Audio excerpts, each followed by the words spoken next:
Being quarantined kind of sucks, but if you find yourself with some extra time on your hands, let's make the most of it and let's get better on the guitar. Getting better takes practice. You can noodle around and have some fun, but you probably won't get any better, and you really need effective practice in order to improve. In this lesson, I'll share a quick tip with you that will help make each and every practice session more effective.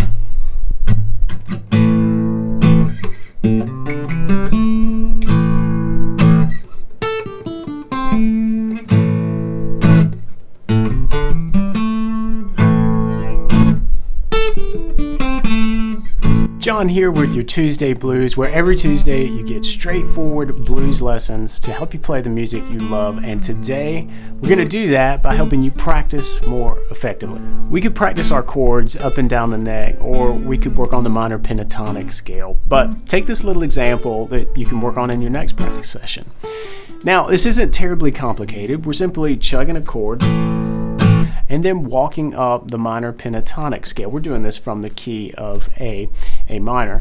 And in its essence, we're working on the minor pentatonic scale. But doing it this way, playing it over and over with some rhythm along with a chord, is going to practice a couple of different things: scale knowledge and timing, specifically being able to fit a little scale run into a groove. And that has real world applications.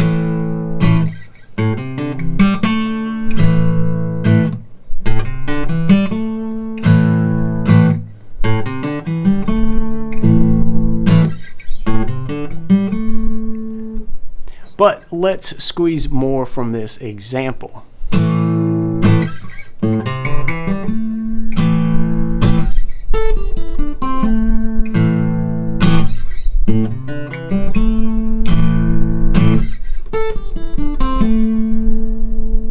Now, of course, I'm playing this fingerstyle. You could absolutely do this with a pick, but now we're playing over 2 octaves. What we're doing is just replacing the scale run with a second descending from the second octave. So now all of a sudden you've got your chug and you can play the scale pretty much in this entire position and do it in a way that feels kind of musical. We've got a groove, we've got some different rhythm happening. We're not just walking up and down the scale.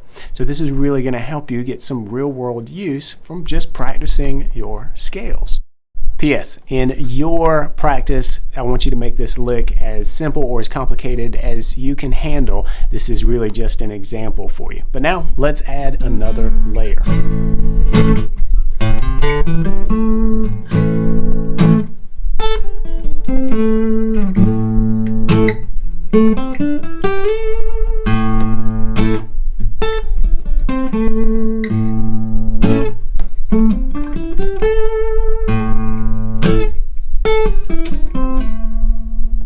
So with that example, we're going to add another layer of learning onto this. We're going to take our simple chord and scale example and move it around the neck using the caged method. And we won't get into the caged method here. Let me know in the comments if you want to go deeper into that in a future lesson. But what we're going to do is move from this A shape and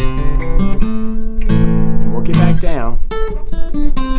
And then we're going to change to our G shape and play the scale out of that shape. And then we move here to a familiar shape for you, our bar chord, but it's an E shape. Play the scale out of this position and then back down. Then we're going to move to our D shape, caged, right? So D's coming next. I'm just playing this partial of it, right? Do it again.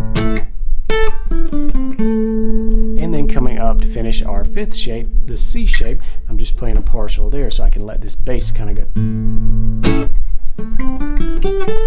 And then back down. So let's take a step back. In the last iteration, we actually worked on groove, because we got that chord thing happening, timing, because we're working in a little lick really based off of the scale, which brings us to the next thing we worked on, the minor pentatonic scale, in multiple locations on the fretboard. And then also we worked on our chording because we moved the chords into multiple positions on the fretboard as well. So yeah, you're working on the minor pentatonic scale, but we also worked on all those other things in that compact practice example. And for extra credit, do the example in another key.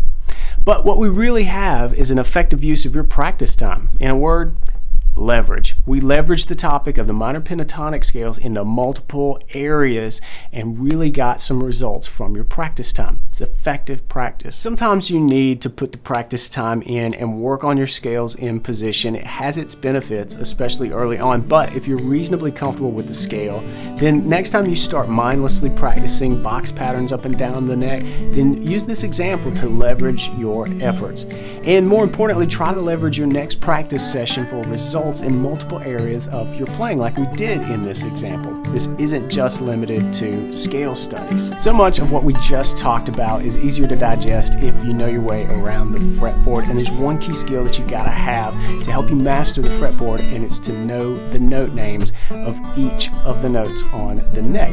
If you want some help getting started with that, then pick up this free guide I've got for you to download, and if you want to keep learning, click over here to check out the next video, and I'll see you over there. Until then, stay safe, practice smart, and play on.